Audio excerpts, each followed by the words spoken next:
एकनाथ शिंदे गुट के मंत्री को देवेंद्र फडणवीस ने क्यों दी थी नसीहत, खुद मिनिस्टर ने बताई inside story.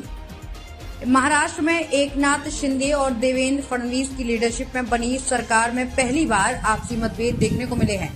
Deputy CM Devendra Fadnavis ने बीते सोमवार को एकनाथ शिंदे गुट के कृषि मंत्री अब्दुल सत्तार को कैबिनेट मीटिंग में नसीहत दे दी थी।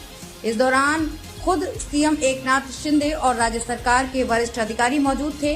सीएम अथवा डिप्टी सीएम से चर्चा किए बिना ही अब्दुल सत्तार की ओर से सीएम किसान सम्मान योजना का ऐलान करने पर फडणवीस ने ऐतराज जताया था। उन्होंने कहा था कि अपने विभाग की योजनाओं की घोषणा करते समय आपसे अपेक्षा की जाती है कि आप पहले मुख्यमंत्री या फिर उप मुख्यमंत्री से चर्चा करें।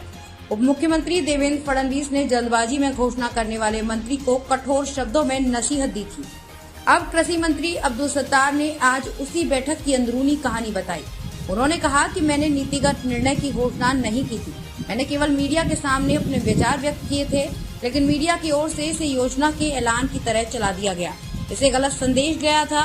उन्होंने कहा भले ही मैंने अपना विचार व्यक्त किया था, लेकिन मुख्यमंत्री और उप मुख्यमंत्री की मंजूरी के बिना कुछ नहीं होता।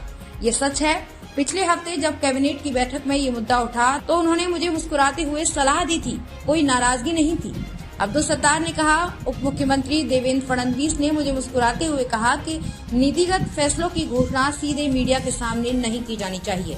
मैंने उस समय अपना पक्ष उनके सामने पेश किया, तब उन्होंने सुझाव दिया था कि हमें किसी भी निर्णय की घोषणा करते समय चर्चा करनी चाहिए।